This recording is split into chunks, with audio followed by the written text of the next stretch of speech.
O monitoramento é o maior desafio para as organizações que se dispõem a construir um processo de PMA, planejamento, monitoramento e avaliação orientado a efeitos. Mas o que é mesmo monitorar? Qual é realmente a sua utilidade? A origem da palavra já diz muito de sua importância e utilidade. Monitorar vem da palavra latina monere, que pode ser traduzida por avisar, advertir, prevenir, aconselhar, lembrar, dar o alarme. Monitorar os efeitos de um projeto é como criar uma sinalização na estrada que vamos percorrer, que nos indicará se estamos indo no rumo certo que planejamos, se estamos nos aproximando ou afastando do destino previsto e se o atalho encontrado ajuda ou atrapalha. Monitorar permite acompanhar a nossa evolução e corrigir algum desvio enquanto estamos no caminho e evita que a gente se dê conta que pegou a estrada errada somente no final da viagem. Mas se é algo tão útil e importante para garantir que as ações de um projeto sejam efetivas, por que muitas organizações ainda não fazem o monitoramento? Seria um processo muito complicado? O monitoramento de efeitos não é difícil de ser feito e nem precisa ser trabalhoso para funcionar bem, mas precisa ser planejado com cuidado e executado com atenção e disciplina. E, principalmente, deve ser encarado como um processo de aprendizado que contribui para que os objetivos do projeto sejam alcançados. Vamos então apresentar um caminho para construir o monitoramento de efeitos de um projeto e dar algumas dicas para lidar com problemas que são bem comuns para quem está começando. Lembra que falamos que o PMA é um ciclo? Pois é, o monitoramento começa a ser construído antes mesmo do projeto começar de fato, ainda na fase do planejamento. É nesse momento que são dados 2 passos fundamentais para que o monitoramento funcione. O primeiro deles é a definição dos indicadores. O segundo é o planejamento do monitoramento. Você pode estar estranhando esse segundo passo, mas tudo precisa de planejamento para funcionar bem, até o monitoramento. Os indicadores são fundamentais, pois eles são a base, o alicerce sobre qual monitoramento será construído. Se o alicerce for frágil, a construção não fica em pé. Indicadores de efeitos são parâmetros que servem para indicar em que medida os objetivos de um projeto estão sendo alcançados. Para definir um indicador de efeito, é preciso observar nos objetivos do projeto quais são as mudanças que estão expressas. Como nem sempre é possível monitorar tudo, então devemos escolher alguns aspectos que sejam relevantes para indicar se as mudanças estão acontecendo ou não. Por isso o nome de indicadores. Para facilitar, vamos ver o exemplo daquela organização que desenvolveu um projeto em uma comunidade rural com um alto grau de desnutrição e acesso restrito a alimentos saudáveis. No planejamento, a comunidade formulou assim a sua visão de futuro: saúde e abundância em todas as casas. Eles aprofundaram bem o debate sobre os problemas, as potencialidades existentes e definiram uma estratégia para avançar. Mas para conseguir os recursos necessários para realizar as atividades previstas, foi necessário elaborar um projeto com objetivo geral, objetivos específicos e indicadores. Quando foram responder quais as mudanças mais amplas que o projeto pretendia contribuir, eles definiram um objetivo geral, como famílias camponesas saudáveis e com melhor qualidade de vida. Quando foram descrever quais as mudanças concretas que pretendiam impulsionar com a execução do projeto, eles definiram um primeiro objetivo específico como: famílias da comunidade ampliam a geração de renda, produzem e consomem alimentos saudáveis. Para definir os objetivos, todos tinham bastante clareza, mas na hora de escolher os indicadores foi mais trabalhoso. Todos deram sua opinião sobre o que deveria ser observado para monitorar os avanços, mas ficou mais fácil decidir quando eles usaram 4 filtros para ver se a proposta passava por eles. O indicador é relevante? Ele mede um aspecto importante e central da mudança desejada? O indicador é preciso?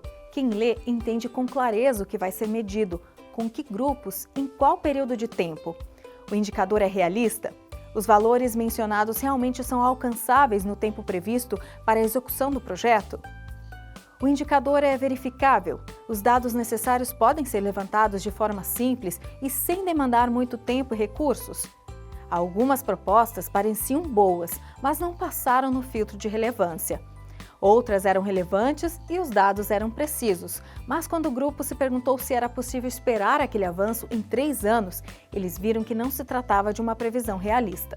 Ao final, com muita participação da comunidade, foram escolhidos 2 indicadores. O indicador 1 apontava que pelo menos 70% das famílias envolvidas no projeto produzem alimentos com regularidade em seus quintais e ampliam a quantidade e a qualidade de alimentos consumidos em suas casas. Indicador 2 apontava que pelo menos 50% das famílias envolvidas no projeto que implementaram as hortas comercializam alimentos produzidos em seus quintais. Para verificar se a formulação dos indicadores estava clara para todos, eles ainda fizeram mais um teste com 4 perguntas. Em relação ao indicador 2, os questionamentos foram: o que exatamente deve ser medido? Neste caso, é o número de famílias que está comercializando alimentos produzidos em seus quintais. Quais os grupos ou organizações envolvidos?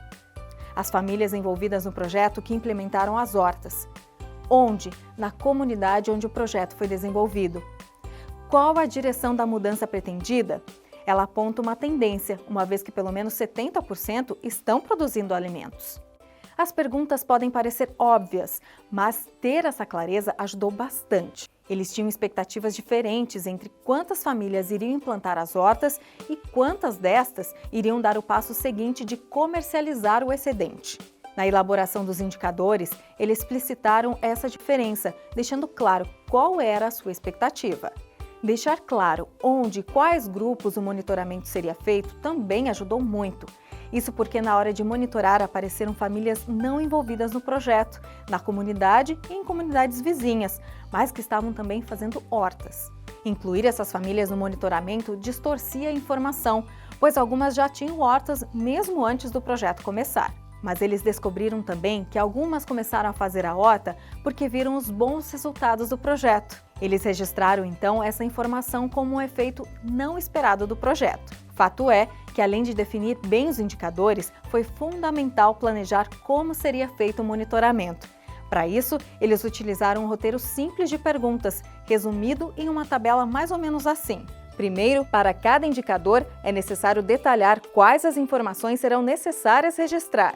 Por exemplo, no indicador 1, é importante registrar quantas famílias implementaram as hortas, quantas estão produzindo com regularidade e quantas estão consumindo os produtos. São informações diferentes e fundamentais para poder monitorar. Algo que ajudou bastante no monitoramento foi que o grupo já registrou quais eram essas informações antes do projeto começar a ser implantado. Alguns chamam essas informações de dados de partida, ou situação inicial, ou ainda marco zero. Não importa o nome, mas o importante é ter esses dados para poder comparar depois de um tempo e ver a evolução do projeto. Qual será a fonte onde vamos buscar essa informação? Neste caso, a associação tem reuniões mensais e este será um tema permanente da pauta. Foi criada uma tabela onde cada família vai registrar a evolução da horta e do consumo de alimentos. Como há participantes com dificuldade com a escrita, eles criaram um jeito bem interessante de visualizar os avanços, mas esse já é tema para um próximo vídeo sobre a construção de instrumentos para registro do monitoramento. As informações do monitoramento são fundamentais para embasar a avaliação de efeitos do projeto. Assim, a data limite deve permitir que os dados sejam organizados e estejam disponíveis no momento da avaliação, que costuma acontecer anualmente. Mas e a periodicidade? De quanto em quanto tempo essas informações devem ser coletadas e registradas? Dependendo da natureza de cada informação, a periodicidade pode variar. Há informações que, para ser confiáveis, devem ser coletadas em prazos mais curtos e outras nem tanto. O importante é manter o ritmo e a disciplina e incorporar o tempo necessário para fazer essa coleta de informações no planejamento de trabalho da pessoa responsável. E esse é um ponto fundamental para o monitoramento funcionar. É necessário definir quem é o responsável pela coleta e registro de informações. E aqui vai uma dica preciosa. Este responsável deve ser um CPF e não um CNPJ. Mesmo que a coleta de dados possa envolver mais de uma pessoa da equipe, apenas uma deve ser a responsável para que na data prevista as informações estejam disponíveis e organizadas. E com o projeto já em andamento e o monitoramento já planejado, é importante estar atento para alguns riscos que são bem comuns para quem está começando. Monitorar exige disciplina e ritmo. É um processo mais trabalhoso no início, até que essas novas tarefas já sejam incorporadas em nossa rotina. O importante é garantir que no prazo as informações estejam disponíveis e com qualidade.